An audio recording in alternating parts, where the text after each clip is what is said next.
Hey guys, welcome back to my channel. So as we all know that कि recently अभी new education policy 2020 introduce हुई है और काफ़ी ज़्यादा चेंजेस हुए हैं एजुकेशन के फील्ड में, चाहे फिर वो कोई सा भी हो, स्कूल एजुकेशन से लेकर हायर एजुकेशन तक। टीचर एजुकेशन पे काफ़ी ज़्यादा चेंजेस हुए हैं और टीचर एजुकेशन में जो चेंजेस हुए हैं, क्योंकि हम उससे डायरेक्टली रिलेटेड हैं, तो काफ़ी ज़्यादा डाउट्स क्रिएट हो गए होंगे आप लोगों के माइंड में कि 2 साल का बीएड रहेगा कि नहीं रहेगा, या 4 साल का बीएड जो आने वाला है वो क्या है, मल्टी डिसिप्लिनरी इंस्टीट्यूट का एक कॉन्सेप्ट आया है, वो चीज़ क्या है।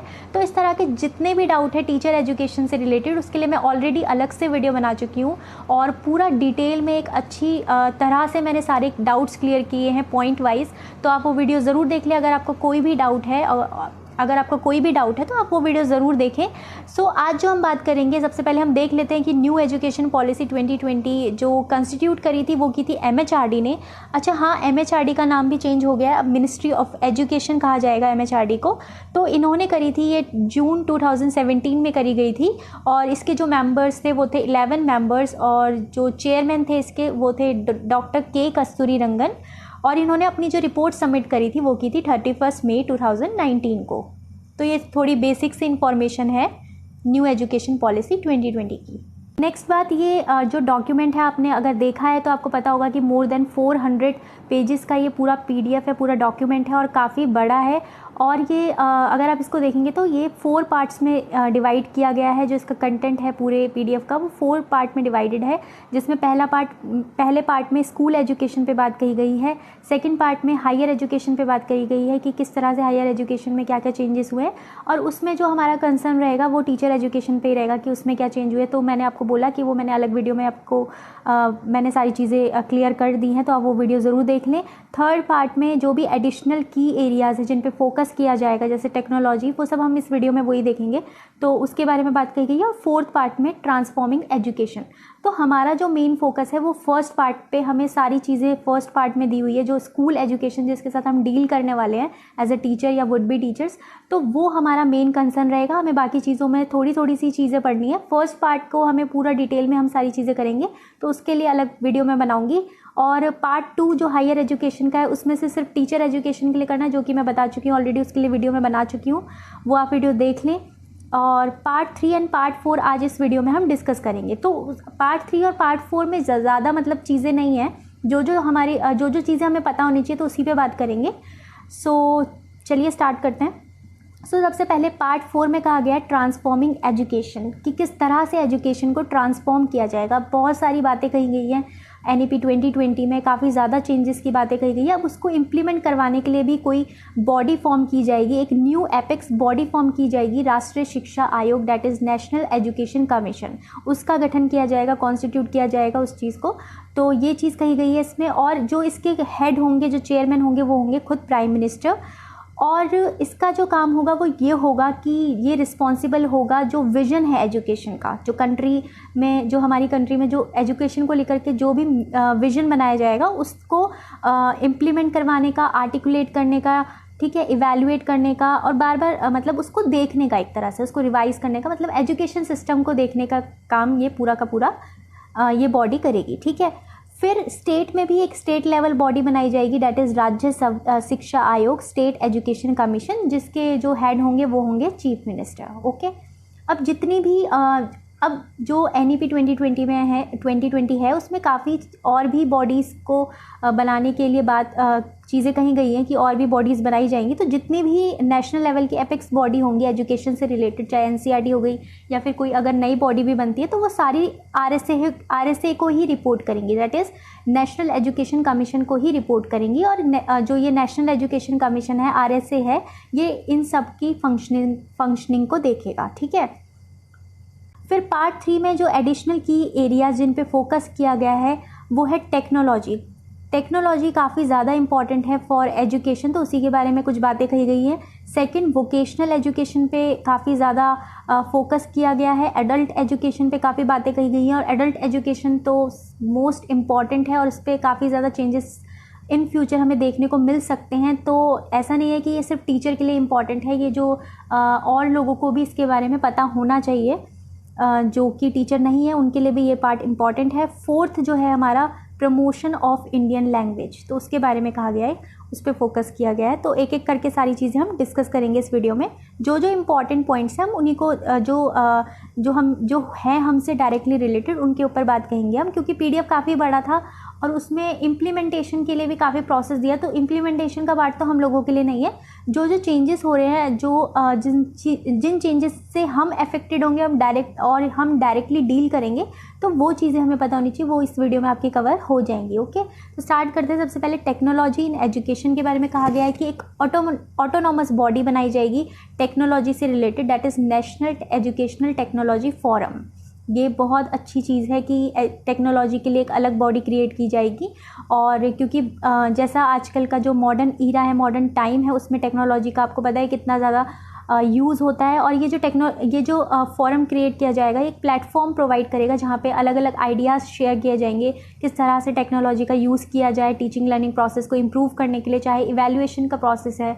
अब क्योंकि जो इवैल्यूएशन में कैसे प्रोसेस की बात की गई है, एडेप्टिव असेसमेंट की बात कही गई है। ये टर्म आपको काफ़ी इन फ्यूचर सुनने को मिल सकती है। इसका मतलब ये है कि आपको पता है कि जो हमारा क्लासरूम है वो इंक्लूसिव क्लासरूम है, उस पर काफ़ी ज़्यादा फोकस किया गया है ना, किया जा रहा है, किया गया भी था और किया जा भी रहा है। इंक्लूसिव क्लासरूम में हर टाइप का लर्नर मिलेगा। अब उस लर्नर की अलग अलग नीड्स होंगी, उन नीड्स को फुलफ़िल करने के लिए टेक्नोलॉजी का यूज़ करना काफ़ी इंपॉर्टेंट है, क्योंकि एक चीज़ सारी टीचर ही सारी एक चीज़ नहीं कर सकता। तो टेक्नोलॉजी के एड से इन चीज़ों को इस तरह के जो चीज़ें हैं, इंक्लूसिव क्लासरूम का जो फोकस है, उसको फिर और बेहतर बनाया जा सकता है टेक्नोलॉजी की हेल्प से। तो इसलिए कहा गया है कि एडेप्टिव असेसमेंट क्रिएट किया जाए, और वो कंप्यूटर की हेल्प से ही हो सकता है। अब ऐसे समझिए, जैसे कंप्यूटर में ऐसा होता है ना कि कुछ क्वेश्चंस होते हैं। अब कोई बच्चा टेस्ट दे रहा है, ठीक है, अगर वो टेस्ट दे रहा है और उसके कुछ क्वेश्चंस गलत होते गए, तो कंप्यूटर अपने आप को अडेप्ट कर लेगा लर्नर के अकॉर्डिंग, और फिर वो उसके लेवल के हिसाब से उसको क्वेश्चंस प्रोवाइड करेगा। तो इस तरह की चीज़ें, ये सिर्फ एज एग्जाम्पल मैं आपको बता रही हूँ असेसमेंट का तरीका। तो इस तरह की चीज़ें आगे फ्यूचर में टेक्नोलॉजी की हेल्प से की जाएंगी। फिर बाकी प्लानिंग में, एडमिनिस्ट्रेशन में, बाकी इस तरह की चीज़ों में भी टेक्नोलॉजी का यूज़ किया जाएगा। उसके बाद ये भी कहा गया है कि टेक्नोलॉजी का यूज़ करना है टीचर के प्रोफेशनल डेवलपमेंट के लिए। टीचर्स को online course, training platform provide किया जाएगा, जिससे वहाँ पे उनको जो भी उनको चीज़ें हैं वो सिखाई जाएंगी, उनको और बेहतर बनाया जाएगा। और साथ में ये भी कहा गया है कि टीचर को टेक्नोलॉजी का यूज़, कुछ टीचर ऐसे हैं जिनको टेक्नोलॉजी से डील करना नहीं आता है ना, जैसे कि अभी कोविड-19 में टेक्नोलॉजी का कितना यूज़ हो रहा है, और जो टीचर जो पुराने टीचर हैं, उनको टेक्नोलॉजी उनके लिए नई चीज़ है ना। बहुत से टीचर ऐसे हैं, तो अभी उनको काफ़ी ज़्यादा मुश्किल हो रही है। तो इस तरह की सिचुएशन क्रिएट ना हो, तो ये ज़रूरी है कि जो टीचर्स हैं उनको भी एजुकेशनल टेक्नोलॉजी का यूज़ करना सिखाया जाए। ओके, फिर अब आ गई स्टूडेंट्स की बात, क्योंकि जिस तरह से टाइम बदलता जा रहा है, इन फ्यूचर टेक्नोलॉजी काफ़ी ज़्यादा इम्पॉर्टेंट रोल प्ले करेगी। तो जो 6 क्लास से ही 6 एज ऑनवर्ड से ही ये चीज़ कही गई है कि करिकुलम इस तरह से बनाया जाएगा जो बच्चों की थिंकिंग को कंप्यूटेशनल थिंकिंग में कन्वर्ट करे। ठीक है, बच्चा कंप्यूटेशनल थिंकिंग पर ज़्यादा फोकस किया जाएगा फ्रॉम एज 6 ऑनवर्ड्स। ओके, फिर आ जाते हैं वोकेशनल एजुकेशन के लिए। कहा गया है कि वोकेशनल एजुकेशन एक इंटीग्रल पार्ट बनाया जाएगा सेकेंडरी स्कूल करिकुलम का, मतलब 9 से लेकर 12 तक, और हायर एजुकेशन के लिए, मतलब कि जो बच्चा है उसको स्किल, कोई ना कोई एटलीस्ट एक स्किल सिखाई जाएगी, क्योंकि सिर्फ थ्योरी पे अब डिपेंड रहना, इस तरह की चीज़ें अब नहीं होंगी। बच्चों को स्किल भी सिखाई जाएगी, वोकेशनल एजुकेशन दी जाएगी, और साथ साथ अडल्ट और यूथ को भी वोकेशनल एजुकेशन दी जाएगी। अडल्ट एजुकेशन के लिए कहा गया है कि इस पे काफ़ी ज़्यादा अच्छा काम होने वाला है इन फ्यूचर। इसमें कहा गया है कि इस्टेब्लिश की जाएगी ऑटोनोमस बॉडी, जिसका नाम होगा central institute of adult education CIAE, और इसमें जो मेंबर्स होंगे वो एक्सपर्ट होंगे एडल्ट एजुकेशन के, जो कि अडल्ट एजुकेशन के लिए करिकुलम भी डेवलप करेंगे, national curriculum framework for adult education, जैसे कि NCF होता है ना स्कूल लेवल पे, national curriculum framework for school education. तो ऐसे ही national curriculum framework for adult education भी होगा। ओके, साथ में ये जो फ्रेमवर्क होगा, जो करिकुलम बनाया जाएगा, उसमें 5 ब्रॉड एरियाज़ पे फोकस किया जाएगा। सबसे इम्पॉर्टेंट चीज़ तो ये है कि जितने भी लोग हैं, जितने भी अडल्ट्स हैं, उनको पहले लिटरेसी, फाउंडेशनल लिटरेसी और न्यूमरेसी उनमें क्रिएट की जाए। आपने देखा होगा कई बार एक एग्जाम्पल से आप ऐसे समझिए कि बैंक में अगर आप कभी गए हैं तो आपने इस तरह की सिचुएशन डील की होगी कि बहुत से ऐसे लोग मिल जाएंगे आपको जिनको फॉर्म तक फिल करना नहीं आता। तो इस तरह की चीज़ें ना हो, पूरी तरह से ख़त्म हो जाए। तो फाउंडेशनल लिटरेसी और न्यूमेरिसी मतलब साक्षर करना लोगों को ये इम्पॉर्टेंट हो जाएगा। ठीक है, ये इस तरह की बात इसमें कही गई है, करिकुलम बनाया जाएगा। सेकंड, यहाँ पर क्रिटिकल लाइफ स्किल्स सिखाई जाएंगी, मतलब कि जो फैमिली जो है उससे रिलेटेड नॉलेज दी जाएगी, हेल्थ केयर से रिलेटेड, लाइफ स्किल्स से रिलेटेड। तो इस तरह की चीज़ें होंगी इसमें। वोकेशनल स्किल में मतलब कि अगर कोई स्किल सीखना चाहता है कोई, चाहे वो कारपेंट्री हो, टेलरिंग हो, एम्ब्रॉयडरी हो, तो इस तरह की स्किल्स भी अडल्ट्स को सिखाई जाएंगी ताकि वो अपना लिविंग स्टैंडर्ड थोड़ा अपग्रेड करें, अपग्रेड कर सकें और अर्निंग कर सकें। सो बेसिक एजुकेशन भी दी जाएगी और फिर कंटिन्यूइंग एजुकेशन। कंटिन्यूइंग एजुकेशन का मतलब है कि ऐसा नहीं है कि सिर्फ यही चीज़ें जो फाउंडेशनल लिटरेसी न्यूमरेसी क्रिएट कर सिखाई जाए उसके बाद फिर उनकी लर्निंग स्टॉप हो जाएगी। नहीं, उनको अलग अलग प्लेटफॉर्म्स प्रोवाइड किए जाएंगे, जो करंट इश्यूज़ हैं उससे रिलेटेड उनके लिए वर्कशॉप्स लगाई जाएंगी, थीम बेस्ड कोर्स करवाए जाएंगे, ट्रेनिंग करवाई जाएगी। तो इस तरह की जिससे उनकी लाइफ लॉन्ग लर्निंग बनती रहे, कभी रुके ना, एजुकेशन कभी रुके ना। तो इस तरह की कंटिन्यूइंग एजुकेशन भी उनको दी जाएगी ताकि वो अपग्रेड रहते रहें, एजुकेट होते रहें। ठीक है, फिर यहाँ पर लास्ट में कहा गया है promotion of Indian language.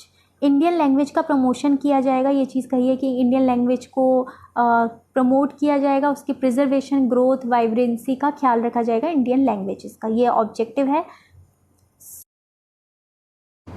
So guys, जो NEP 2020 का पार्ट 3 और 4 है उसमें जो भी इंपॉर्टेंट बातें हैं वो इस वीडियो में हम कवर कर चुके हैं। और जो पार्ट 2 है हायर एजुकेशन का, उससे रिलेटेड जो टीचर एजुकेशन का पार्ट है वो पूरा मैंने अलग वीडियो में कवर किया है। उसमें जो भी डाउट्स हैं आपके, अगर आप टीचिंग प्रोफेशन से जुड़े हुए हैं तो आपके जितने भी डाउट्स हैं वो उस वीडियो में क्लियर हो जाएंगे। ठीक है, और बाकी जो पार्ट 1 रह जाएगा डेट इज़ स्कूल एजुकेशन पर, तो उसके लिए मैं अलग से वीडियो बनाऊँगी। Starting from early childhood care and education से लेकर के सेकेंडरी एजुकेशन तक काफ़ी ज़्यादा बातें कही गई हैं और काफ़ी ज़्यादा इंपॉर्टेंट चेंजेस हुए हैं, तो उसको पूरा हम उस वीडियो में देखेंगे। सो आपके सारे डाउट्स उसमें भी क्लियर हो जाएंगे। तो मिलते हैं नेक्स्ट वीडियो में। अगर आपको ये वीडियो पसंद आए तो प्लीज़ इस वीडियो को लाइक करें, शेयर करें अपने फ्रेंड्स के साथ और सब्सक्राइब करें इस चैनल को, ताकि जो अपकमिंग वीडियोस हैं, जो भी चीज़ें मैं अपडेट करूँगी टीचिंग प्रोफेशन से लेकर के, तो वो चीज़ें आपको मिलती रहें। Till then, bye bye.